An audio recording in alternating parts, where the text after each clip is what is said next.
नमस्कार, मैं हूं श्रेय शुक्ला। आप देख रहे हैं अग्निपथ। जमीयत ए उलीमा हिंद के अध्यक्ष मौलाना अरशद मदनी ने मदरसों के सर्वे पर बड़ा बयान दे दिया है। उन्होंने कहा कि अगर आप मदरसे को पकड़ रहे हैं तो इसका मतलब है आप हमारी मस्जिद पर सवाल उठा रहे हैं। आने वाले समय में अगर हमारे मजहब से सरकार का टकराव होता है तो हमें उस वक्त फैसला लेने का हक होगा कि हम अपने मजहब के मुखालफत में जिंदा रहना है या फिर मुखालफत के अंदर मरना है।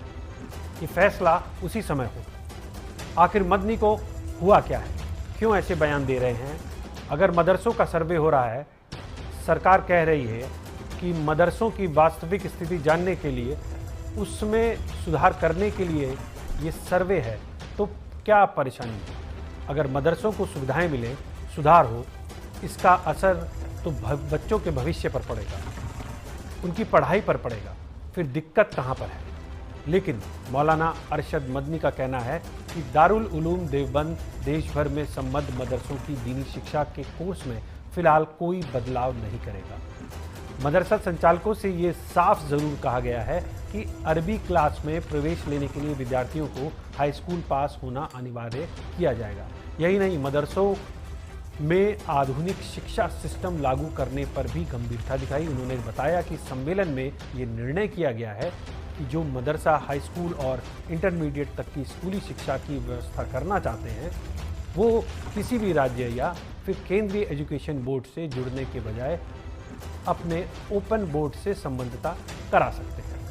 सरकारी सहायता लेने से दारुल उलूम पहले ही इनकार कर चुका है। ऐसे में आधुनिक शिक्षा को बढ़ावा देने के लिए विद्यार्थियों को दारुल उलूम और संबद्ध मदरसों में पढ़ाया जाए। बात इस पर करेंगे कि आखिर मदरसे में होने वाले सर्वे से मदनी को परेशानी क्या है, क्या दिक्कत है, क्या उससे पहले उनको जो दिक्कत है उसका उन्होंने खुलासा किया था जब मदरसों का सर्वे शुरू हुआ था, क्योंकि उस वक्त उनके बयान कुछ और थे।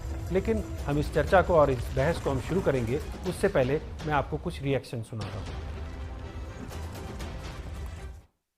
आग लगाना ये हमारा काम नहीं है। तीसरी चीज जो मैंने वहाँ कही है, हमारा सियासत से कोई ताल्लुक नहीं है। ना हम इलेक्शन खुद लड़ते हैं, ना हम जमाती एतबार से इलेक्शन लड़ाते हैं। हमारा उससे कोई ताल्लुक नहीं। किसी का मसला है कि मदरसों के चलाने के अंदर अगर कानून के एतबार से कोई कमी है या गवर्नमेंट की तरफ से उसके अंदर किसी तरह की मुदाखलत है, तो वो उस कमी को दूर करना चाहिए, ताकि जो दस्तूरी हक है अपने मजहबी इदारे कायम करने का, उसके अंदर हम मुजरिम करार न दिए जाए। हम सरकार की इमदाद लेते ही नहीं, लोग उस इमदाद के लिए मुतालबा करते हैं, हम उस इमदाद को नहीं लेते, हम कबूल नहीं करते हैं। हम उस इमदाद की न फिक्र करते हैं, न हम उस इमदाद को लेते हैं। जमीयत उलेमा हिंद मौलाना अरशद मदनी का बयान मुझको लगता है ये ओवैसी बंधु और मदनी, ये दोनों की प्रतिस्पर्धा चल रहा है। दोनों समाज में द्वेष घोलने के लिए कुछ न कुछ ऐसे बयानबाजी करते हैं जिससे समाज में जहर घुले, समाज के लोग उग्र हों और दंगा और फसाद हो। अरशद मदनी ने जिस तरीके से मदरसे को लेकर के बयान दिया है, वह बिल्कुल भड़काऊ है। वह न सिर्फ सरकार को टारगेट करते हुए देश को टारगेट करने का काम किया है, जो अत्यंत निंदनीय है। अरशद मदनी साहब को तत्काल देश से माफ़ी मांगना चाहिए। अरशद मदनी साहब कह रहे हैं कि हमारे मदरसे पकड़े जा रहे हैं, ये हो रहा है। आपने शुरुआत में जब सर्वे हो रहा था उस वक्त तो आपने बड़ी तारीफ करी थी कि आप को इसमें जो है कोई वैसी चीज़ नज़र नहीं आ रही है, बस सर्वे बहुत सही चल रहा है और सर्वे में कुछ नहीं है, हम तो दिखा रहे हैं सारी चीज़ें। हमने शुरू दिन से यही कहा था कि ये एक साजिश है।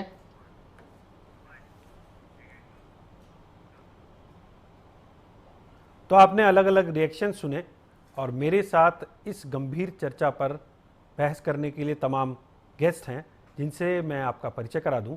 मेरे साथ हैं अमित पुरी साहब, जो कि बीजेपी के प्रवक्ता भी हैं और वरिष्ठ नेता भी हैं। शिशिर चतुर्वेदी प्रवक्ता हैं हिंदू महासभा के। तारिक अहमद लारी साहब नेता हैं समाजवादी पार्टी के। मतीन खान साहब अध्यक्ष मुस्लिम लीग के हैं।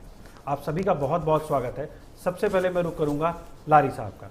लारी साहब, आज जिस तरह से मदनी साहब का बयान आया और उससे पहले 18 सितंबर को एक बयान दिया था, दोनों में इतना विरोधाभास है, आपको क्या लगता है, क्या ये स्ट्रेटजी क्यों अचानक से बदल गई?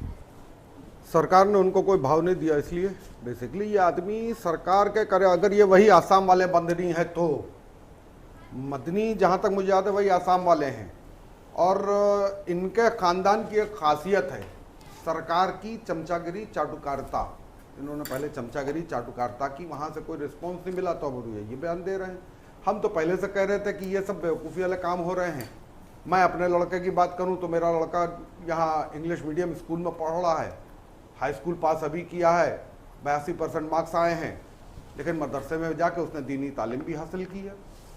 मदनी साहब क्या चाहते हैं वो हम तो बहुत अच्छी तरह समझ रहे हैं और हमारी कौम भी अच्छी तरह समझ रही है, लेकिन बाकी लोग समझ पा रहे हैं नहीं समझ पा रहे हैं। ये सिर्फ सरकार के करीब होकर सरकार से फायदा उठाने के लिए है, क्योंकि इन्होंने पूर्व में इनके जितने भी रिश्तेदार और इनके जितने भी पूर्वज थे उन्होंने सिर्फ सरकार की मदद लेकर ही अपने आप को आगे बढ़ाया है, और सरकार के जरिए ही अपने, मतलब हम फोन करें तो वह प्रधानमंत्री जी 2 मिनट में समय दे दे, मुख्यमंत्री किसी भी स्टेट का हो 2 मिनट में समय दे दे। They are blackmailers, nothing else. ये कौम के हमारे रहनुमा नुमाइंदा नहीं है, ये किसी के भी नुमाइंदा नहीं है। ये सिर्फ और सिर्फ अपनी दलाली, अपनी राजनीतिक इच्छा और अपनी राजनीतिक पूर्ति के लिए ये कौम के नाम का इस्तेमाल करते हैं। कौम इनके पीछे नहीं है। लेकिन ये तो बहुत बड़े संस्था के अध्यक्ष हैं, आप कह रहे हैं रहनुमा नहीं है, इनके पीछे इतना सारा, इतना मदरसों के एक रहनुमा, बहुत बड़े रहनुमा यहाँ के भी हैं, बड़ा सर पटक के मर गए थे जी कि बीजेपी को वोट दिलवा दें, लेकिन वो वहां पे अपने खुद खड़े हुए तो उनको वोट ना मिले, और इस बार वहां से बीजेपी हार गई चुनाव। लखनऊ पश्चिम की बात कर रहा हूँ, बहुत बड़े रहनुमा है, उनके बारे में तरह तरह की बातें भी आते हैं कि 5 करोड़ ले लिया, 10 करोड़ ले लिया, तमाम है। बहुत बड़े रहनुमा है, नौजवानों को आगे करके उनसे आत्महत्या तक करवा देते हैं, अपने आप को जलवा लेते हैं, सब करवाते हैं वो कांड। तो ऐसे रहनुमा नहीं होते हैं। रहनुमा का मतलब क्या होता है कि आपको सही राह दिखाएं। क्या ये सही राह दिखा रहे हैं? मदरसों की बात कर रहे हैं, आसाम में इतने मदरसों के ऊपर सब कुछ हुआ, मदनी कहाँ था? कहाँ था मदनी? क्या उखाड़ लिया इसने आसाम सरकार का? क्या किया इसने वहां पे आसाम में मदरसों के लिए? कुछ नहीं किया, कुछ नहीं किया, और ना कभी कर पाएगा। मदरसों का मसला उत्तर प्रदेश का, हम उत्तर प्रदेश वाले लोग समझेंगे कि हमको मदरसों में क्या करना है। मैं अपनी बात, मैंने अभी बताया आपको, मैं अपनी बात बता रहा हूं कि मेरे लड़के ने एक बार नहीं 4-4 बार कुरान मुकम्मल की है। मुकम्मल का मतलब पूरी फर्स्ट टू लास्ट पढ़ी है। कई दुआएं जानता है, कई चीजें जानता है, उर्दू जानता है, अरबी जानता है, सब जानता है। But he is studying in English medium school and he scored 82% marks अब भी। तो जिसको अगर दीनी तालीम लेनी, वो दीनी तालीम लेने के लिए जाएगा मदरसे में, आप नहीं रोक पाएंगे। मदरसे का मतलब सिर्फ वहां क्या नाम है वो नहीं होता, दीनी तालीम भी है। लारी साहब, लेकिन सर्वे को लेकर ये थोड़ी ना है कि आपको कहीं मदरसा जाने से रोका जा रहा है। वो तो कह रहे हैं कि हम उसके हालात बेहतर करेंगे, जो बीजेपी सरकार का कहना है। श्रेय भाई, आप भी जानते हैं शिया वक्फ बोर्ड और सुन्नी वक्फ बोर्ड के कर्मचारियों को कोई तनख्वाह नहीं दी जाती है सरकार के द्वारा, और 6-6 महीना, साल भर उन लोग को तनख्वाह नहीं दी जाती है। ईद में मिली थी, अब अगली ईद में मिलेगी।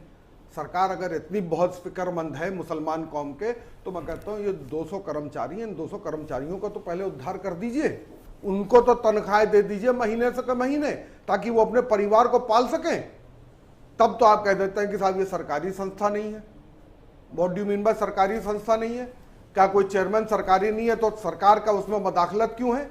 सरकार अपनी तरफ से उसमें मेंबर्स की अपॉइंट करता, अगर सरकार की मदाखलत नहीं है, हु इज गवर्नमेंट? फिर गवर्नमेंट क्यों इंटरफेयर करती है? अरे भाई, पहले कुछ चंद लोगों का भला कर दीजिए ताकि उनका परिवार कायदे से पल जाए, उसके बाद फिर पूरे कौम की सोचिएगा। और आप कितना हम लोग के बारे में सोचते हैं वो साफ दिखता है और पता चलता है हम लोग को। जी, मतीन खान साहब का मैं रुख करूंगा। मतीन साहब, मदनी साहब ने आज बिल्कुल साफ साफ मुखालफत कर दी और उन्होंने कहा कि ये तो हम इसको मानेंगे नहीं, और हमको अगर उतरना भी पड़े मुखालफत के लिए तो हम तैयार हैं। और दूसरी बात, एक बात और कही कि लैपटॉप जो है हमारे मदरसों की ज़रूरत नहीं है, हमें लैपटॉप नहीं चाहिए। तो आप उनकी बात से इत्तेफाक रखते हैं?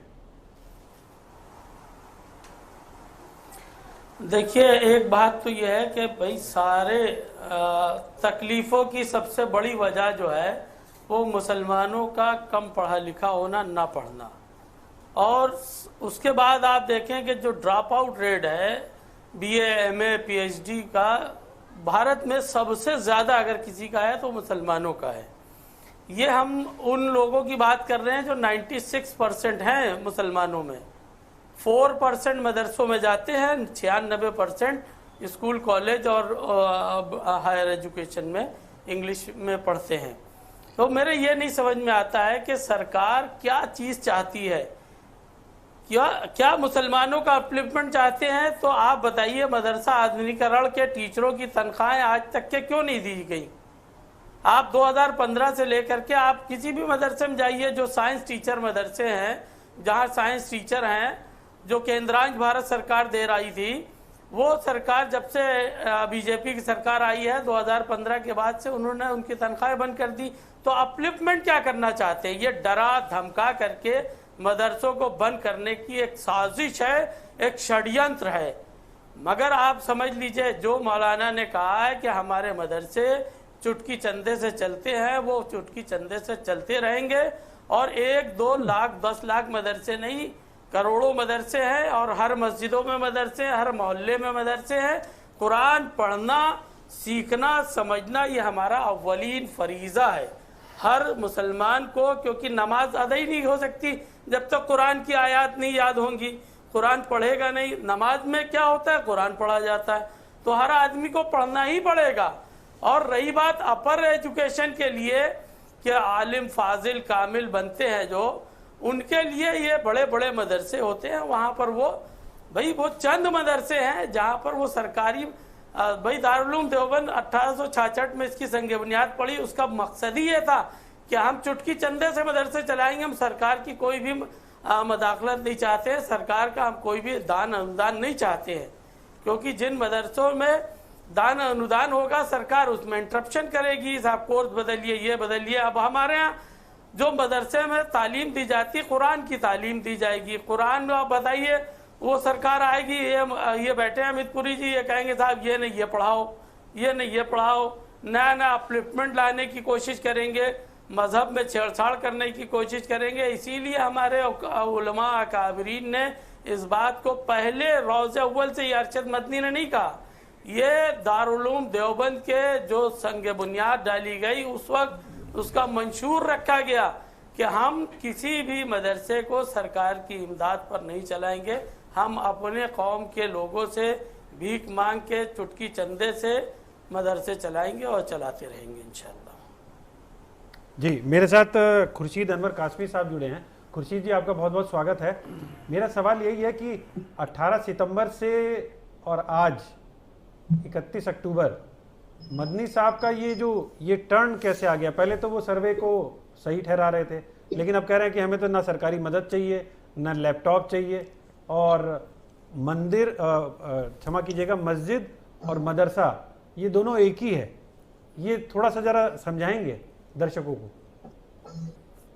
जी सर, मैं बहुत बहुत शुक्रिया कि आपने हमें यहाँ मदऊ किया आप अपने डिबेट में जी। और मैं ये कहना चाहूँगा कि देखिए, जितने भी मजहबी इदारे हैं, जो दारुल उलूम देवबंद है, ये खुसूसी तौर पर एक मजहबी इदारा है। दो चीज़ होते हैं सर, एक होता है स्कूल और एक होता है मदरसा। मदरसा का मतलब वो नहीं है जो हम स्कूल समझते हैं। बहुत से स्कूल ऐसे हैं जहाँ पर मुख्तसरन दीनी तालीम दी जाती है, यानी ज़्यादा नहीं, उसमें एक कुरान का घंटा और थोड़ा उर्दू का घंटा लगा दिया जाता है, लेकिन उसका मकसद, उसका मिशन दूसरा होता है। अब जो दारुल उलूम देवबंद ने राब्ते मदारिस इस्लामिया में लगभग 4000 से ज़्यादा, हज़ारों के करीब संचालकों को बुलाया, और दारुल उलूम देवबंद ने इससे पहले जो सर्वे हुआ था उसमें बहुत सी बातें सामने आई थी। पहले कुछ बातें आई कि कुछ निसाब में तब्दीलियां की जाएगी, स्कूल वगैरह की तालीम भी इसमें कुछ जोड़ने की बात कही गई थी, लेकिन कल के जलसे में बिल्कुल ही उसे मुस्तरद कर दिया गया। मौलाना अरशद मदनी साहब ने साफ साफ लफ्ज़ों में कहा कि नहीं, हमें अपने निसाब तालीम में तब्दीली करने की चंदा ज़रूरत नहीं है।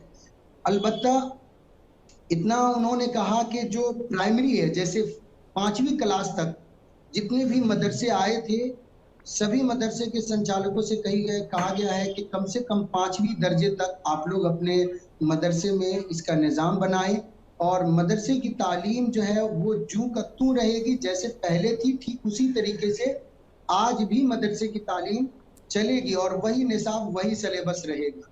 खुर्शीद साहब, मैं ये जानना चाह रहा हूं कि मदनी साहब की नाराजगी की वजह क्या है? नहीं, नाराजगी कुछ नहीं है, ऐसा नहीं है। सर्वे जो हुआ वो ठीक था, लेकिन नाराजगी कुछ नहीं है। नाराजगी वो अपना भविष्य देख रहे हैं, अपना फ्यूचर देख रहे हैं। मैं एक बात सिंपली आपको समझाना चाहता हूँ। कौन सा फ्यूचर देख रहे हैं भाई? मदरसे के अंदर भाई वो कौन सा फ्यूचर देख रहे हैं? किस चीज का फ्यूचर देख रहे हैं? एक तरीके से उलमा, हाफिज और इमामों की एक तरह की फैक्ट्री है। हमारी बहुत सारी जरूरतें हैं इस हिंदुस्तान में, हर शहर में मस्जिदें हैं, उसको एक इमाम चाहिए। होता क्या है कि जब आप उलूम असरिया को इसमें दाखिल करेंगे और लोगों को ये समझ में आएगा। खुर्शीद जी, एक लारी साहब जो समाजवादी पार्टी के नेता हैं, एक सवाल पूछना चाह रहे हैं आपसे। आपने अभी कहा कि वो अपना देख रहे हैं, क्या देख रहे हैं? वो क्या क्या क्या क्या देखना चाहते हैं? किस चीज की तरक्की चाहते हैं? आपने मदनी साहब का नाम लेकर कहा कि वो अपनी तरक्की चाहते हैं। कौन सी तरक्की, किस तरह की तरक्की, और वो क्या चाहते हैं? आप गलत समझे। वो मैंने नहीं कहा कि मदनी साहब तरक्की चाहते हैं। मैं ये कतई नहीं कर रहा हूँ मदनी साहब तरक्की चाहते हैं। मैं ये कहना चाह रहा हूँ हमें अपने दीनी मदरसों और दीनी मस्जिदों की दीनी मदरसों को जो हमें ऐसे अफराद तैयार करने हैं जो मस्जिदों की और दीनी काम को अंजाम दे सकें। एक बात सिंपली जहन में रखिए कि स्टूडेंट है, स्टूडेंट को जब मैथ आएगा, साइंस आएगा, फिजिक्स, बायोलॉजी, ये सब के हम वो नहीं है, इसके हम गलत नहीं है या इसके विरोध नहीं है, इसके अपोजिट नहीं है। हम इस चीज का, मैं खुद एक इंग्लिश का टीचर हूं और मैं एक इदारा चलाता हूं जहां पर बच्चों को मस्जिद के इमाम को मैं इंग्लिश की शिक्षा देता हूं। मैं उन्हें इस बात को मोटिवेट करता हूं कि वक्त की जरूरत है कि आज हमारे पास जबान हो, हमें बोलने की जरूरत है। English is a language which we can use anywhere in this world. English एक ऐसी भाषा है जिसे हम Mr. Khurshid, if you are an English teacher, can we converse in English? Can we both converse in English so that everyone should know that these two Muslims who are sitting, they are from a background of Muslims and they are speaking in English. Sapa की तरह से रहिए। ये मौलाना की बेइज्जती करने के लिए ना बैठिए यहाँ लारी साहब। मैं कतई नहीं इस तरह की बातें बर्दाश्त करूंगा। अरे ना बर्दाश्त करिए, आपकी बातें, आपको मेरी बातें बर्दाश्त नहीं होंगी। मैं कासमी साहब से बात कर रहा हूँ, आपको पता भी नहीं चला होगा मैंने क्या बोला। Do you know what I spoke? Did you understand what I told him? Did you understand a bit of a word what I said? आप बहुत समझदार है ना। Did you understand what I said? मौलाना के साथ में आप अच्छी बात कर रहे हैं। Why you are taking the action? What's the problem with you? He is telling about the madrasa. You don't know. You have not been called that. You don't know the mazhab. आप नहीं जानते हो। लारी साहब तो सुन तो लेते हैं, सूरह फातिहा का तर्जुमा जानते हो? You can explain the Surah Fatiha now. I don't know about. I'm not a Maulana. But you are asking the question of the Maulana. I'm not a Maulana. I'm not a Maulana. चलिए खुर्शीद साहब से उम्मीद करते हैं। चलिए खुर्शीद लारी साहब, that we can converse in English. We are not from the background, elected background. हर चीज का एक We are not from an elected background. चलिए लारी साहब, अभी तो अंग्रेजी पे बहस नहीं हो रही है, बहस हो रही है अभी कि आज मदनी साहब ने क्या कहा। मदरसे का मकसद नहीं है जी जी हम डिबेट कर रहे हैं भाई, जो बात है सच्चाई में ये बात है, जो डिबेट का इशू है उस पे आइए आप मौलाना का इंटरव्यू लेने बैठ गए हैं, आप बहुत बड़े काबिल बने। एक स्टेप्स है जैसे कि तो आप ही हैं, तभी तो कौम इस तरह से पहुंच गई है। कोर्स पूरा कर लें, सारी काबिलियत तो आप और खुर्शीद साहब लेकर बैठे हुए हैं। खुर्शीद साहब को सुन लेते हैं। लारी साहब खुर्शीद साहब को सुन लेते हैं। सौदागर है कौम के, मिल्लत के सौदागरी करते हैं। मदीन साहब, खुर्शीद साहब, सौदागरी वाले को 0.35% आप दिलवा पाए हैं। मिल्लत की जो सौदागरी करने आया था हैदराबादी शैतान, उसको आप सिर्फ 0.35 मिल्लत की सौदागरी कर रहे हो बैठ करके, अपने आजूज मिल्लत को माजूज, आप है आजूज बर्बाद करके माजूज, रख दिया। और आजम वो है खान की इब्लीस। देख लो क्या अपने करके रख इब्लीस दिया आका को आप तुम्हारे 0.35 इसी कारनामे की वजह से चलिए, आजम खान जैसे लारी साहब, मैं आपको रोकूंगा। मतीन साहब, खुर्शीद साहब कुछ बोल रहे हैं, फिर उनकी बात ही नहीं समझ में आएगी तो हम इस बहस को आगे कैसे बढ़ाएंगे? एजुकेशन के लिए हम प्रमोट करते हैं, लेकिन आप दारुल देवबंद कभी आए, आकर देखें, जहां पर शोबे इंग्लिश है, शोबे कंप्यूटर है, यहाँ पर department of English, department of लेकिन खुर्शीद कंप्यूटर साहब है। एक सवाल है, यहाँ के खुर्शीद बच्चों साहब को एक सवाल है मेरा, वो तो मना कर रहे हैं कि हमें लैपटॉप नहीं चाहिए। शिक्षा से भी क्या है, मदनी साहब तो मना कर रहे हैं। पढ़े, लेकिन उसका एक स्टेप है कि पहले सरकार की इमदाद नहीं चाहिए मौलाना, अभी उसके बारे में नहीं मालूम। सरकार की इमदाद के तौर पे नहीं चाहिए, उनके अपने सिस्टम है, वो उससे पढ़ा रहे हैं देवबंद के लोग। जब मुंतशिर हो जाएगा तो फिर यकसुई के साथ किसी भी काम पर नहीं कर पाएंगे हम। ये दारुल या कोई भी संस्था मना नहीं करता है कि आप उसे पढ़ें। नहीं, खुर्शीद साहब एक बात मुझे बताइए, खुर्शीद साहब, खुर्शीद साहब एक बात मुझे बताइए कि आपको सरकार के दिए हुए लैपटॉप से प्रॉब्लम है कि आपको लैपटॉप से प्रॉब्लम है? सरकार के दिए हुए लैपटॉप से प्रॉब्लम है, सरकार की अरे किसी उनसे तरह पूछ की ले मदद मतीन नहीं साहब, चाहिए। मतीन साहब उनसे पूछ ले। मौलाना नहीं फरमा पा रहे, मतीन साहब उनसे तो पूछने दीजिए खुर्शीद साहब साहब से। पहली बार आप तो डिबेट उन्हीं में की तरफ आए से हैं, जवाब हैं, आप तो उन्हीं की तरफ से जवाब दे रहे हैं। खुर्शीद साहब एक सवाल है, मैं कह रहा हूं कि आपको लैपटॉप से प्रॉब्लम है कि सरकार की दिए हुए लैपटॉप से प्रॉब्लम है? मदनी साहब ने कहा हमें नहीं चाहिए लैपटॉप। आपका सवाल बिल्कुल सही है। मैं चाहूंगा कि हमारी बात सब लोग तसल्ली से सुने। बिल्कुल तसल्ली से। मैं ये कहना चाहता हूँ, गवर्नमेंट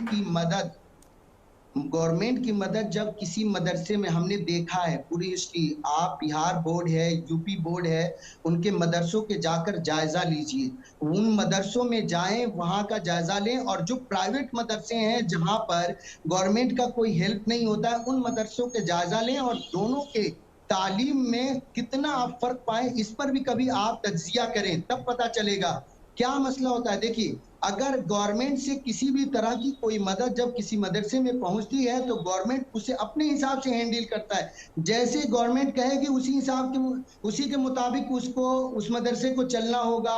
ये किताब लगाओ तो वही किताब लगानी पड़ेगी। जैसा यूं समझ जाइए कि जैसे ऑर्डर आएंगे उसी के मुताबिक करने होंगे। फिर जो आजादी होती है अपनी एजुकेशन का, वो खत्म हो जाएगी। जो तो हम मतलब चाहते हैं लिहाज से वो कोई जरूरी नहीं, जो मदरसे सरकारी मदद नहीं ले रहे हैं वो ज्यादा अच्छी तरह से चल रहे हैं। हम आजाद हैं, हमें जी करेगा हम कुरान पढ़े, हम हदीस पढ़े, हमें मैथ की जरूरत पड़ेगी, हम मैथ का कोचिंग दिलवाते हैं यहाँ पर। मैं भी चाहता हूँ कि ज्यादा से ज्यादा बच्चे यहाँ आए, मैथ का कोचिंग करें। आउट ऑफ खुर्शीद साहब मेरी आवाज मिल रही है? जैसे असर से लेकर मगरिब तक होता है, जो हमारा खाली वक्त होता है फजर बाद, इन वक्तों में हम उन्हें सिखाने की कोशिश करते हैं। खुर्शीद साहब मेरा सवाल है आपसे कि जो मदरसे सरकारी मदद नहीं ले रहे हैं वो ज्यादा अच्छी तरह चल रहे हैं? जो मदरसे सरकारी मदद नहीं ले रहे हैं वो ज्यादा अच्छी तरह चल रहे हैं? बेसिकली मैं बता दूं, देखिए जो लोग अरे उनको बोलने तो दीजिए, मैं आपके पास भी आऊंगा। हम ये दीनी तालीम हासिल करते हैं, वो रूहानी रूह का इलाज के लिए करते हैं। हम नमाज पढ़ते हैं, रूह का इलाज है। रोजा रखते हैं, रूह का इलाज है। आपके पास भी आऊंगा मतीन साहब, पहले जवाब रूह का इलाज होता है। खुर्शीद साहब को तो बोलने दीजिए। श्रेय जी प्लीज। अरे आप बोलने नहीं दे रहे उनको कि वो रूहानी जब सरकारी मदद से चलते हैं तो वो रूहानी फिक्र, रूहानी सोच, वो खत्म हो जाता है। इसलिए चलिए मैं अमित पुरी साहब का रुख करूंगा। अमित पुरी जी, मुझे आप ये बताइए, कभी भी नहीं माना। मदनी साहब ने साफ साफ कह दिया हमें तो सरकार की मदद चाहिए ही नहीं है, हमें किसी कीमत पे नहीं चाहिए। अब सरकार क्या करेगी? बताते चलेंगे। अभी 3-4 रोज पहले एक पोस्ट लिखी, मुझे लगा थोड़ा आज के जो मसाइल है उससे वो जुड़ी हुई है, तो मैंने कहा पहले उसको पढ़ दूं तो शायद बात थोड़ी जिस तरह के अंदाज में चल रही है थोड़ी उससे जुदा हो जाए। आदत और अदा में बस इतना सा फ़र्क है, आदत और अदा में बस इतना सा फ़र्क है। कामवर खुद की प्यास बुझाने के लिए आदत में पीता है, नामवर कैमरे की प्यास बुझाने के लिए अदा में पीता है। अब आइए, ये आदत और अदा का जो मसाइल है ये कहाँ आके टिकता है, जरा इसके ऊपर बहस कर लेते हैं। सरकार की कोई मंशा न किसी को दबाने की है न झुकाने की है। जिस फ्यूचर के लिए खुर्शीद साहब बात कर रहे थे, मैं उसी के हवाले से बात करता हूं। सरकार का मकसद है सबका साथ, सबका विकास और सबके विश्वास में खुशहाली और बहबूदगी का रास्ता, तरक्की का रास्ता तालीम के साथ निकले और मुस्तकबिल बने तो हिंदुस्तान के अंदर सबका बने, और सूबा उत्तर प्रदेश का सवाल हो तो यहाँ के 23 करोड़ आवाम में सबका बने। अब दीनी तालीम दी जाएगी, अभी चर्चा हो रही थी, मतीन साहब कह रहे थे कुरान की तलावत कैसे होगी, ये सरकार तय नहीं करती और न सरकार की तय करने की कोई मंशा है। आप हिफ्ज करें, आप जहरा पारा नमाज अदा करना चाहें, तय रकात करें, यह आपको तय करना है। सरकार की इसमें कोई मदाखलत नहीं है, सरकार की कोई मंशा भी नहीं। एक निश्चित पॉइंट्स के ऊपर सर्वे किया गया। मैं खुशनसीब हूं, जिस दिन ये ज़ेर बहस मुद्दा आया था उस दिन वक्फ प्रॉपर्टीज़ के साथ ये मसला भी आया था, और शायद मुझे अगर सही याद पड़ता है तो तारिक मियाँ भी उस दिन थे और मतीन साहब भी थे। और हमने तब भी कहा था कि एक निश्चित बिंदुओं पर यह सर्वे हो रहा है, और उस दिन दारुल उलूम से भी और लखनऊ के नदवा से भी और कई मुस्लिम इदारों से ये बात आई कि हम सर्वे के जो पॉइंट्स हैं उन पॉइंट्स के खिलाफ नहीं है, और कुछ पॉलिटिकल वॉइसेस का डिसेंट था, वो ठीक है, वो उनका वाजिब हक है, वो अपना डिसेंट करें, हमें उस पर कोई आपत्ति भी नहीं है। अब जो रशीदिया मस्जिद के अंदर कल एक जलसा हुआ और जिस जलसे के बाद ये आवाज़ निकल करके आई कि साहब लोग हम इमदाद नहीं लेना चाहते, 1866 के अंदर 1860 की बने सोसाइटी रजिस्ट्रेशन एक्ट के अंदर 66 में दारुल उलूम आया और 60 में सोसाइटी एक्ट आया, तो हम उसमें रजिस्टर्ड हैं और हम अपने चंदे से अपने संसाधनों से काम करते हैं। ठीक है, अच्छी बात है, आप सेल्फ सफिशिएंट है, सेल्फ रिलायंट है, ये सारी अच्छी बात है, और सरकार का इसमें कोई दखल भी नहीं है कि वो किसी को किसी भी तरीके से कुछ परेशान करना चाहती है। लेकिन हाँ, आप दीनी तालीम ले, दुनियावी तालीम के लिए जो ज़रूरी है, अभी बहुत चर्चा होती थी सच्चर कमेटी की रिपोर्ट की, और सच्चर कमेटी की रिपोर्ट की चर्चा करते हुए लोग कहते थे कि साहब मुसलमानों का नौकरी में परसेंटेज गिरा हुआ। ये बीजेपी सरकार की बात नहीं है, ये तब जब कांग्रेस की हुकूमत यूपीए की हुआ करती थी तब ये बड़ी चर्चा थी कि साहब सरकारी नौकरी में परसेंटेज गिरा हुआ है, मुस्लिम बच्चों में लिटरेसी नहीं है, पसमानदा समाज जिसकी मेजॉरिटी ऑफ दी बच्चे मदरसे के अंदर जाते हैं उनको अच्छी तालीम नहीं मिल रही है, दिक्कत है, परेशानी है। सरकार की एक सोच आई कि भाई इन मदरसों की तालीम में अगर कुरान के साथ कंप्यूटर भी चले, कुरान के साथ कंप्यूटर चले, ये देश के प्रधानमंत्री ने कई बार बाज़ाब्ता कहा, तो हमें नहीं लगता कि इसमें हम किसी की रिलीजियस मसाइल के अंदर मदाखलत कर रहे हैं। हाँ, कहने को कोई कुछ भी कह सकता है, इसीलिए मैंने आदत और अदा का वो जो एक पोस्ट लिखी थी वो अपनी ही लिखी, मैंने पढ़ दी। अब अदा में कह रहा है तो वो जाने, आदत में कह रहा है तो वो जाने, उसका अंदाज़े बयां है वो जैसे चाहे, लेकिन हर बात में मिर्ज़ा गालिब की तरह कहे कि तू कौन, तो भाई ये भी तेरी अदा है, तू ऐसा भी कह के देख ले, हमें उसमें भी कोई आपत्ति नहीं है। लेकिन बात जो निकल करके आई, मुझे लगता है हुकूमते हिंदुस्तान के लिए, मतीन साहब मैंने बहुत शांति से सुना, मैंने किसी के बीच में चिल्ला चिल्ली नहीं की। क्या है? आप रुक जाएं, आप रुक जाएं, अपने टर्न पे जवाब दे, तीखा जवाब दे। मैं हजरत पूछ रहा हूँ आपसे, क्या आपको मदरसा सर्वे करने का इंटेंशन क्या है?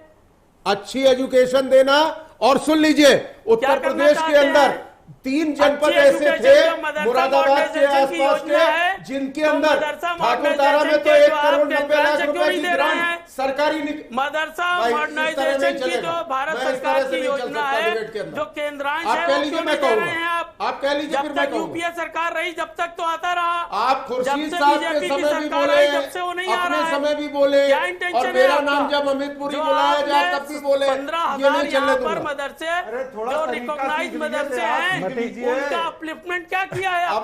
थोड़ा तो क्या किया लखनऊ में गैर लखनऊ लोग आ जाए आपको सिर्फ तो जो उनको चुटकी चंदे में सबक मदद देने का चलिए बहुत अच्छा मदन तरीका साहब, ये है। थोड़ा सा सब्र रखिए। सब्र नहीं है, थोड़ा सा सब्र। टेंशन है आपका। इंटॉलरेंस। मतीन साहब थोड़ा सा सब्र रख के अमित पुरी साहब को सुन लीजिए, ऐसे टाइम वेस्ट होता है। फड़फड़ा रहा है, आवाज बंद कर दीजिए। दुखती हुई रख पे हाथ रख दिया है, तोता फड़फड़ा रहा है। आप बोलना नहीं दे रहे हैं ना, आप अमित मुझे पुरी जी, बात आप करने अपनी दे बात रहे थे, रखिए। ना अमित जी को बात करने दे रहे हैं, ना कासमी साहब को बात करने दे रहे हैं। तो ऐसा करते हैं, हम सब लोग बैठ जाते हैं, आप अपना अकेले राग लापिए, अपनी अपनी ढबली चलिए अमित जी आप कुछ बोल रहे थे और खुद ही राग लापते रहिए। अमित जी आप कुछ बोल रहे थे। तो सरकार की चुप रहो भाई, थोड़ी देर तो बैठो यार मतीन भाई। सरकार की मंशा ये थी कि एक तरीके से मदरसों का सर्वे हो जाए, कौन ग्रांटेड नेट पे है, कौन नॉन ग्रांटेड नेट पे है, कौन रजिस्टर्ड है, कौन अनरजिस्टर्ड है, क्या स्थितियां हैं, क्या स्टेटस है, किसका लैंड कहां से है, कौन सोसाइटी से रन है, कौन गैर सोसाइटी से रन है। ये सारी चीजें उसके अंदर डिस्ट्रिक्ट मैजिस्ट्रेट के माध्यम से लाई गई। अभी दारुल उलूम के एरिया के अंदर ही कुछ मदरसे नॉन रजिस्टर्ड पाए गए और वहां के एडीएम से पूछा गया कि यह रिपोर्ट जब आई तो बड़ी चर्चा हुई कि क्या एक्शन होगा। उन्होंने प्लेन एंड सिंपल बात कही कि गवर्नमेंट ने अभी केवल सर्वे कराया है, सर्वे की रिपोर्ट शासन जाएगी, शासन नीति तय करेगा। अभी कोई नीति तय हुई नहीं। काजी जी दुबले क्यों? कहीं शहर के अंदेशे से आसमान गिर जाएगा, ये हो जाएगा। तो भाई ये तेरी आदत है, ये आदा तू जान, तुझे दोनों चीजें मुबारक। लेकिन जो रशीदिया मस्जिद से बात निकल करके आई, मैं बहुत एहतराम के साथ, बहुत अदब के साथ और बड़ी शाइस्तगी से, चूंकि मैं लखनऊ का रहने वाला हूं, इस शहर की एक रवायत है, उस रवायत के हिसाब से कह रहा हूं। हमारा कोई मकसद जाहिलियत और नफरत की फसलें फैलाना नहीं है। हम फासलों में भी यकीन नहीं करते, लेकिन अगर कोई ये कहता है कि हम फैसले लेंगे तो हुकूमत हिंदुस्तान भी फैसला लेना। चलिए इसी बात का जवाब मैं शिशिर जी से लेता हूं। शिशिर जी, जो मदनी साहब का जो आज सुर था वो थोड़ा सा एग्रेसिव था, थोड़ा क्या बहुत एग्रेसिव था।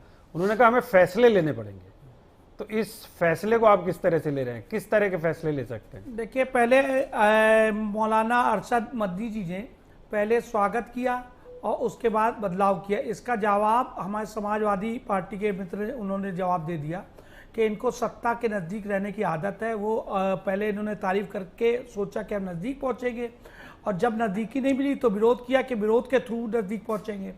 तो ये इनका आशय रहा। लेकिन अगर वो कहते हैं कि हमको सरकारी मदद नहीं चाहिए, तो उनको हज सब्सिडी जो मिलती है उसको छोड़ देना चाहिए, सरकारी इलाज जो मिलता है वो छोड़ देना चाहिए, दवाई जो मुफ्त की मिलती है वो छोड़ देनी चाहिए, सरकारी मकान जो सरकारी योजनाओं के तहत मिलते हैं वो छोड़ दे, वजीफे, स्कॉलरशिप, इमामों की तनख्वाहें मत लीजिए। हज हाउस देखिए उत्तर प्रदेश में कितना बड़ा सरकारी पैसे से बजा, उसको छोड़ देंगे। तमाम ऐसी सुविधाओं को लात मारे। अभी कोरोना काल में सरकार ने इनको मुफ्त में अनाज दिया, दवाई दी, सब कुछ तो दिया, और सब छोड़ दे, तब इनके मुंह से आवाज नहीं निकली। और जब वो छोड़ने को तैयार, तो मैं कहता हूँ देश और प्रदेश की सरकार से, हमारे गुरुकुल उनको क्यों नहीं मदद आप देते हैं, हमारे पुजारियों को क्यों नहीं मदद देते हैं, हमारे मंदिरों को, आश्रमों की आप क्यों नहीं ख्याल करते हैं, उनकी मदद आप क्यों नहीं करते हैं, हमारे जो धार्मिक यात्री हैं उनको सब्सिडी क्यों नहीं देते हैं, उत्तर प्रदेश में संस्कृत के शिक्षकों की भर्ती क्यों नहीं करते हैं, देश के हमारे जो सनातन बहुसंख्यक हैं उनकी आप देखिए जड़ में संस्कृत के हमारे जितने ग्रंथ है सब संस्कृत है। हमारे बच्चे ग्रंथों को कैसे पढ़ेंगे? आप उन ग्रंथों को पढ़ाने के लिए संस्कृत शिक्षकों की भर्ती कीजिए। हमारी इन मांगों पे आप क्यों नहीं ध्यान देते? असल में ये मौलाना मदनी जैसे लोग जो है, इनको जो अनरजिस्टर्ड जो इनके मदरसे, उनको आखिर कौन मदद कर रहा है? तो ये सरकार का जायज बात है, वो चेक करना चाहती है कौन लोग हैं जो इनको क्यों मदद दे रहे हैं, क्यों वो क्या है उसके पीछे। ऐसा तो नहीं वो शरिया को से देश को चलाना चाहते हैं, या वो देश को गजवाए हिंद के तहत इस्लामिक राज बनाना चाहते हैं, इनके मन में आखिर क्या है, ये अंतरराष्ट्रीय फंडिंग इनको कौन कर रहा है, इस्लामिक राज बनाने के पीछे की मंशा क्या है। तो इस प्रकार से जो देवबंद में जिस प्रकार से देखिए कई वीडियोज भी आपने देखा होगा देवबंद और तमाम मदरसों में कि कैसे कैसे मामले पकड़ के आए, आवाती बच्चों को जंजीरों से बांध के पढ़ाया जाता है। यौन शोषण का मामला यहाँ लखनऊ ठाकुरगंज में ही पकड़ा गया था, कितने बच्चों के साथ पैर दबाते वहां मौलाना बच्चों से सरकारी जमीनों पे कब्जा करके मदरसे बने हुए। अगर ये सरकारें उनकी जांच करना चाहती तो इसमें तकलीफ कहां से हमारे समझ नहीं आती है। हम तो कहते हैं सरकार से जमातियों की जांच होनी चाहिए। ये जो जमात करने लोग आते हैं ये कहां से आते हैं, कौन लोग उनके बीच में छुपे हुए अपराधी नहीं। लखनऊ में कोई मर्डर करके जाता है और 40 दिन की अगर जमात है तो उसमें बीच में घूम रहा है, वो कहां रह रहा है। आप मस्जिदों में जो बाहर से लोग आके रुकते हैं उनकी आप कोई आधार कार्ड नहीं लेते, उनकी कोई आईडी नहीं लेते। आप होटल में कोई कमरा लेता है उसकी पहचान पत्र आईडी लेते हैं। अपराधी के भेद में आके वहां कोई जमात के रूप में छुपा हुआ है, आप उसकी पहचान कैसे होगी? वो देश को तोड़ने आया हो। आप देखिए इस बीच में अभी लारी साहब से एक सवाल है मेरा। लारी साहब ये बताइए कि अभी सर्वे जब हुआ था तो सर्वे में तमाम मीडिया की टीम भी गई, हम लोगों की टीमें भी गई, कई मदरसों की हालत सच में खस्ता थी और कई तो बस नाम के नाम पे चल रहे थे, नाम पे चल रहे थे। तो सर्वे जो सरकार का कहना है कि सर्वे हम इसलिए करा रहे हैं कि उससे स्टेटस पता चले कि किस स्थिति में है, किस कंडीशन में है, ये बार बार कहा गया, लेकिन उसके बावजूद भी मुखालफत की जा रही है। किसी ने स्टेटस पता करना होता तो कोई फर्क नहीं पड़ता। ये इनकी मंशा ये बिल्कुल साफ है कि ये कहते कुछ है करते कुछ है। 15 लाख मिल जाएगा, आज तक नहीं आया। 2 करोड़ नौकरियां आज तक नहीं आई। फलाने काम वो भी नहीं हुआ, धमाके काम वो भी नहीं हुआ। तो इनकी मंशा पे हमेशा से शक रहा है, यहां तक कि इनके अपने लोग भी इनकी मंशा पे शक करते हैं। तो इनकी मंशा कभी क्लियर रही नहीं, और खास तौर से एक कम्युनिटी को लेकर और कुछ जातियों को लेकर इनकी मंशा कभी क्लियर नहीं रही है, बिल्कुल साफ है। मैं कुछ बातें और भी कहना चाहूंगा जो शेषर भाई को थोड़ी जानकारी नहीं है। शेषर भाई थोड़ी जानकारी ले लीजिएगा। हज की सब्सिडी खत्म हुए कई साल हो गए हैं। पहली दी जाती थी ना भाई। एक मिनट तो आपको यह भी याद रखना चाहिए, जो 4 धाम यात्रा पे ट्रेन जाती थी उसमें भी 200 रुपए का टिकट होता था चारों धाम के यात्राओं का। ये भी याद रखिए। एक मिनट शेषर भाई मैंने बहुत आराम से सुना, बहुत आराम से सुना। आप अपनी बात पे कहिएगा। गजवाए हिंद ये लोग कहते हैं, मैं इन्हीं लोगों के मुंह से गजवाए हिंद सुनता हूं। मैंने एक वीडियो देखा था, वो गुजरात के चीफ थे, आज देश के चीफ बने बैठे हैं, उनका वीडियो देखा तो गजवाए हिंद और कौन से हिंद और कौन से हिंद की बात करते हैं। अरे भाई चुप हो जाओ यार, थोड़ा सा चुप हो जाना सीख लो यार। अरे चुप हो जाना सीख लो यार। अरे सुनने की मात्रा रखो, ये पूछना चाहते हैं, सुनने की मात्रा रखो। मैं बींगा मुस्लिम, आज तक मुझे तो किसी ने गजवा हिंद के बारे में कुछ बताया नहीं, लेकिन शिशिर भाई को बताया है, मोदी जी को बताया है, योगी जी को बताया है और अमित शाह जी को बताया है, आरएसएस को बताया है कि मुसलमान गजवाए हिंद बनाने में लगा है। मैं मुसलमान हूं, मुझे ही गजवाए हिंद नहीं मालूम है भाई क्या है। मुझे मालूम ही नहीं है गजवाए हिंद है क्या। बिल्कुल साफ कह रहा हूं, मुझे मालूम ही नहीं। और मेरे जैसे 99% मुसलमानों का नहीं मालूम होगा कि गजवाए हिंद है क्या। जो ये सुना देते हैं वो सुन लेते हैं। तो भाई इस तरह की बात नहीं करनी चाहिए। आपने कहा कि जो चिल्ले पे और जो उस पे जाते हैं लोग वो क्रिमिनल होते हैं।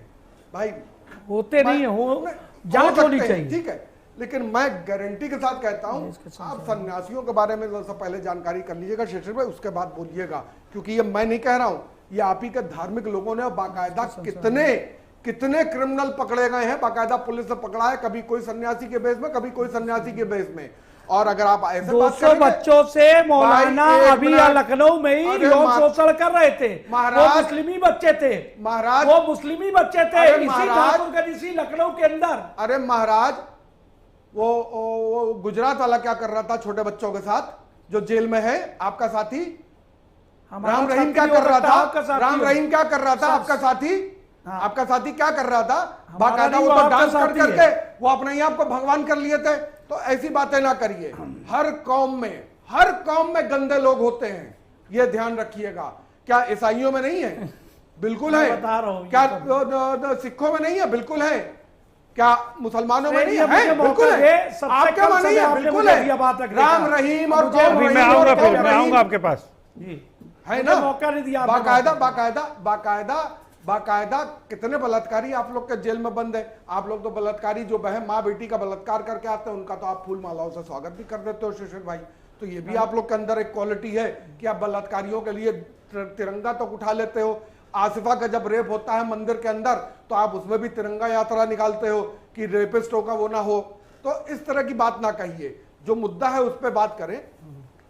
मुद्दा यह है कि मदनी साहब ने क्या कहा, मदनी है कौन, मेरा सबसे बड़ा क्वेश्चन मार्क है श्रेय भाई। Madani, who is Madani, who is ही?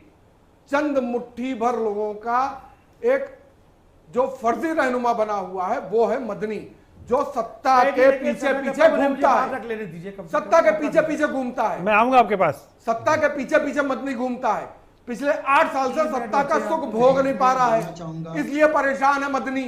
पहले उसने कहा समर्थन कर लो तो ये साथ देंगे, मदनी कर लो, मदनी ये हाल है इनका। अपने बात रखी, अब मुझे ही मौका दे दिया। मैं आपके पास आऊंगा, देखिए मैं आपके पास आऊंगा, मैं आपके पास आऊंगा, मैं आपके पास आऊंगा। आतंकवादी छोड़ने के पीछे क्या साथी समाजवादियों की उर्दू। चलिए आज हम मदनी पे बात कर रहे हैं। आज हम बाउंड्री करेंगे मुस्लिम। मैं आज मदनी के बयान और मदरसों पे बात कर रहा हूँ। मुसलमानों का है, खुर्शीद जी, बलात्कारी गलती कर देते हैं। खुर्शीद जी ये बताइए, इनके नेता मुलायम सिंह यादव ने कहा था हज हाउस बनाएंगे, उर्दू। खुर्शीद जी देखिए मरे हुए आदमी के ऊपर अगर किसी गुजरे हुए आदमी के ऊपर इस तरह की टिप्पणी करनी है तो धन्यवाद, पटा पड़ा हुआ है। धन्यवाद भाई, मैंने पहले ही कहा था ऐसे नहीं बहस होगी, ऐसे बहस नहीं होगी, ना ऐसे बहस नहीं होगी, नहीं ऐसे मैं आपके पास आऊंगा, नहीं मैं आपके पास आऊंगा, नहीं गलत बात है, ये आदमी है, इस तरह से बात नहीं होती है। नहीं बहस इस पे नहीं हो रही, नहीं गलत बात है, नहीं ऐसे बहस नहीं होगी। मेरी बहस मदरसे पे है और मदनी के, नहीं देखिए मैं नहीं इस तरह से बहस नहीं होगी, नहीं इस तरह से बहस नहीं होगी, इस तरह से बहस नहीं होगी, नहीं इस तरह से बहस नहीं होगी, नहीं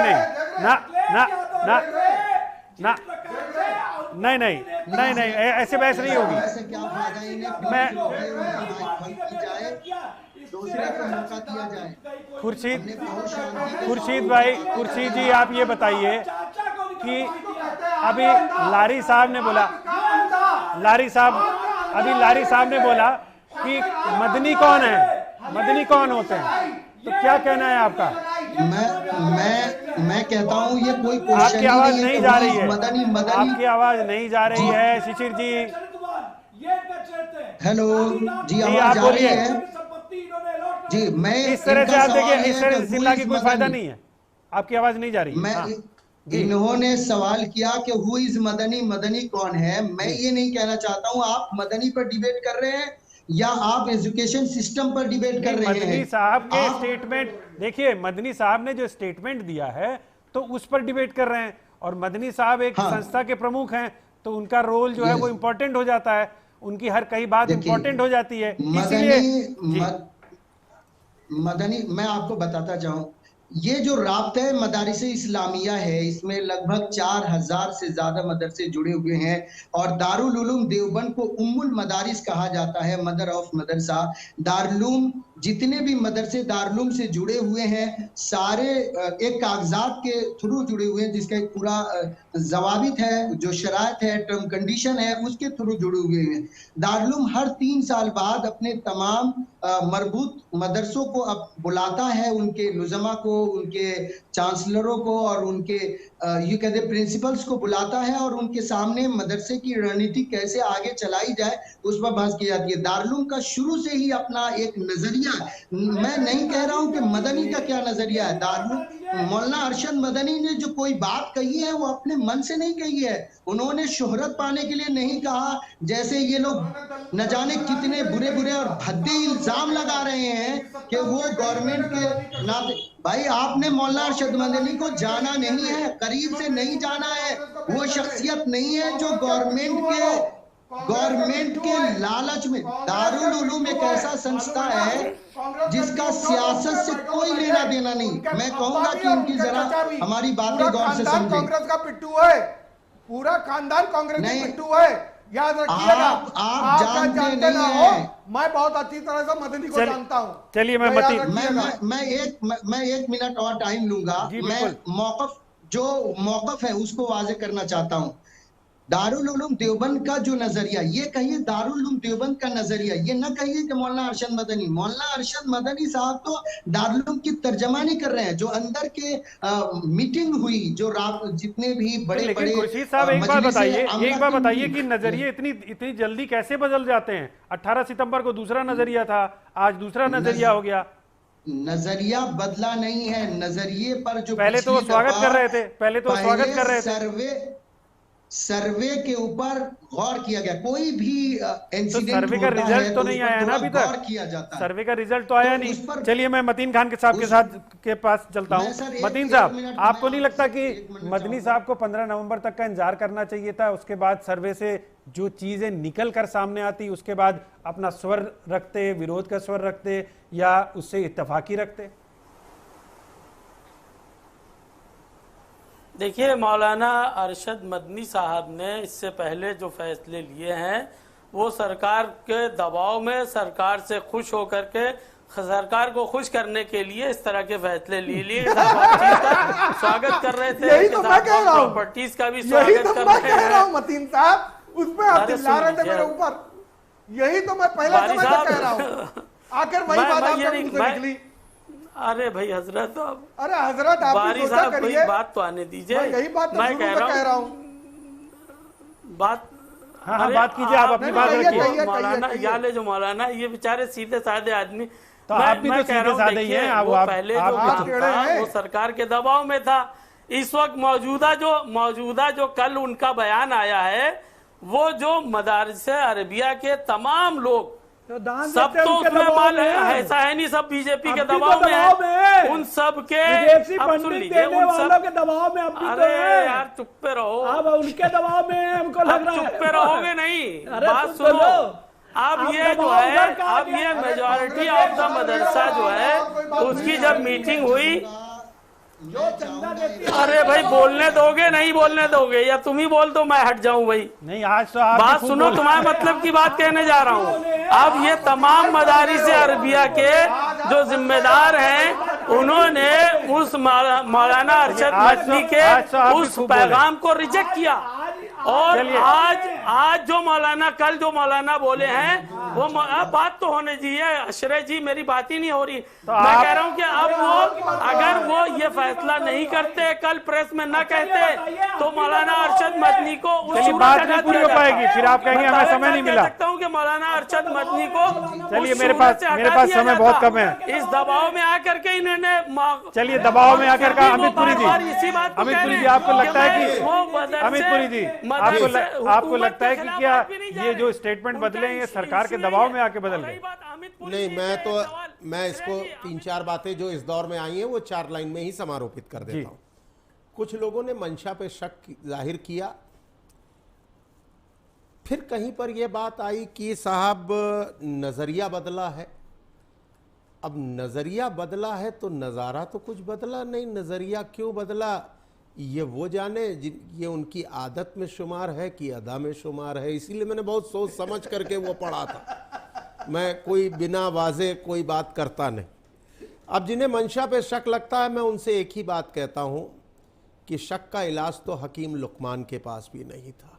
बहुत काबिल हकीम थे हकीम लुकमान। सरकार का नजरिया बिल्कुल साफ है डे वन से। जो मैंने आउटसेट में कहा उसको रिपीट नहीं करना चाहता। हम सबकी तरक्की और सबके विकास के रास्ते में, सबके विश्वास के रास्ते में, और एक बड़ी आबादी के क्रॉस सेक्शन की शिक्षा दीक्षा, वो दीनी शिक्षा में हमारी मदाखलत की कोई न नीयत थी और न नीति है।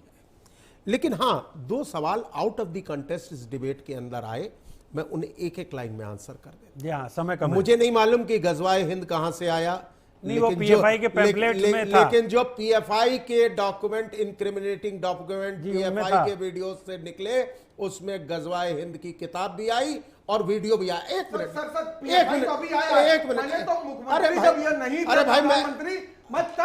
अरे भाई मैं अपनी बात कर रहा हूं, मेरी बात सुन लीजिए। मैंने गजवाए हिंद की जो चर्चा आई वो कही, और कुछ लोगों को बलात्कारियों की बात याद आ गई तो भाई गायत्री बाबा का मंत्र तो आखिरी दिन तक पढ़ा गया 2017 में। सारी चीजें होने के बाद भी गायत्री का इस्तीफा नहीं लिया गया।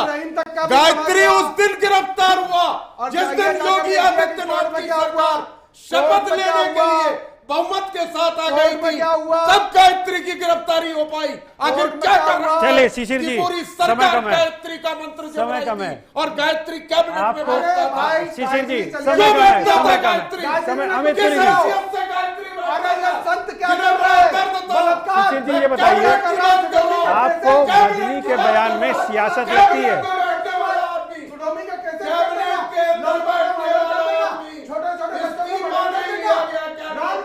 अमित पुरी जी, लारी साहब मैं आपको रोकूंगा, समय इसी में निकल जाएगा।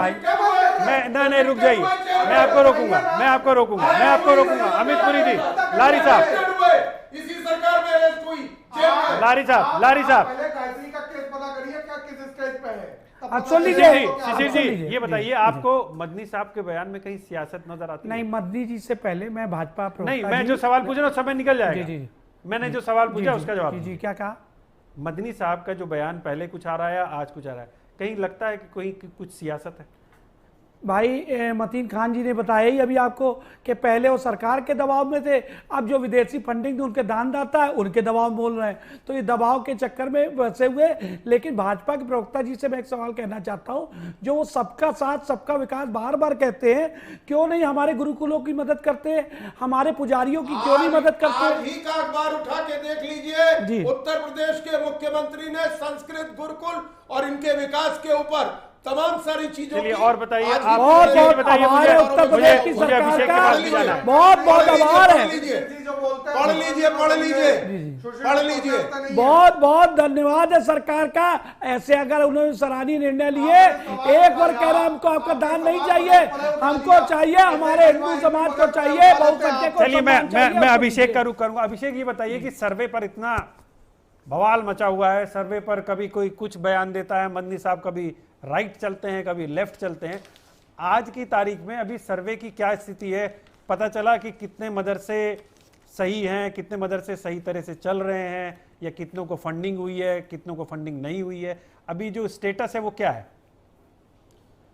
देखिए, बाल की खाल निकालने से बेहतर है कि इंतज़ार किया जाए 15 नवंबर तक, जब सरकार के सामने एक रिपोर्ट रखी जाएगी कि साहब इतने मदरसे चलते हैं और इनमें से इतने मदरसे जो माना जा रहा है तकरीबन 7500 से ज़्यादा हैं, ये अनरजिस्टर्ड हैं, इनका रजिस्ट्रेशन नहीं है, मान्यता गैर मान्यता प्राप्त हैं। ये ठीक है, ये एक तर्क हो सकता है कि हम सरकारी मदद के बिना चलना चाहते हैं, लेकिन अभी फ़िलहाल बहुत अर्ली स्टेज में होगा ये कहना, अपना फैसला सुनाना कि हम पर दबाव डाला जा रहा है। ये तो 15 तारीख के बाद पता चलेगा कि सरकार की मंशा क्या थी इस पे। इसीलिए बहुत अर्ली होगा ये कुछ भी कहना। लेकिन ये बात दोनों ही पक्षों को, चाहे सरकार हो या फिर जो मदरसा संचालन करने वाले अरशद मदनी और उनके जैसे तमाम वो लोगों जिनको लगता है कि मदरसा सर्वे उनके ऊपर एक कोशिश है कि मदरसों को काबू में रखा जाए, अभी ऐसा कोई विचार किसी के सामने नहीं आना चाहिए। एक सर्वे है बेहतरी के लिए, ये जो दावा किया जा रहा है इस पर भरोसा भी होना चाहिए लोगों को, क्योंकि इस देश में कोई भी संस्था हो जो इस देश की हवा पानी मिट्टी का इस्तेमाल कर रही है, उसको भरोसा करना चाहिए इस देश की संवैधानिक संस्थाओं पर। तमाम ऐसे वेलफेयर करने वाले ऐसी संस्थाएं हैं जो NGOs हैं, वो उनका रजिस्ट्रेशन होता है, वो वेलफेयर का काम करती हैं। मदरसों का भी एक अच्छा इतिहास रहा है देश की आज़ादी में काम करने में, तो ऐसे में भरोसा कायम होना चाहिए। और सरकार 15 नवंबर के बाद बता ही देगी कि आखिर उनकी मंशा क्या थी इस पर, तो इस पर आपस में लड़ने के बजाय इस पर भरोसा करके आगे बढ़ना चाहिए बेहतर रिजल्ट के लिए। जी, आप सभी का बहुत बहुत शुक्रिया। अमित पुरी जी आपका शुक्रिया, शिशिर चतुर्वेदी जी आपका शुक्रिया, लारी साहब आपका शुक्रिया, मतीन साहब आपका भी शुक्रिया, और अभिषेक आपका भी बहुत बहुत शुक्रिया। तो आपने इस बहस में सुना कि किस तरह से धर्म में सियासत और सियासत में धर्म आ जाता है। और उसके बाद अगर बात की जाए मदरसों के सर्वे की, तो इतना ज़्यादा ट्विस्ट देखने को मिला कि बड़े से बड़े जो धर्मगुरु हैं वो कभी लेफ्ट दिखे और कभी राइट दिखे। अब ये लेफ्ट और राइट की वजह क्या है ये तो बाद में पता चलेगी, लेकिन एक बात ज़रूर है कि सर्वे के बाद क्या सूरत निकल के आती है ये बहुत महत्वपूर्ण है। क्योंकि सर्वे के बाद अगर सच में ये सूरत निकल के आती है कि इन मदरसों में किस तरह की तालीम मिल रही है, बच्चों को उस स्तर की तालीम मिल रही है कि नहीं मिल रही है, क्योंकि मदरसों में सिर्फ 4 से 5% बच्चे पढ़ते हैं, जो कि ज़्यादातर जो निचले तबके के बच्चे हैं वही पढ़ पाते हैं। तो वो 4 से 5% बच्चों को अगर अच्छी शिक्षा मिले, और अगर सच में सरकार की ये मंशा है कि इस सर्वे के बाद थोड़े सूरत हाल मदरसों के बदले जाएं, तो ये उनके मुस्तकबिल और उनके भविष्य के लिए भी ठीक होगा। लेकिन अभी हमें उसके लिए 15 नवंबर तक का इंतजार करना पड़ेगा। आज के लिए इतना ही, मुझे दीजिए इजाज़त और बने रहिए आप इंडिया न्यूज़ के साथ। नमस्कार।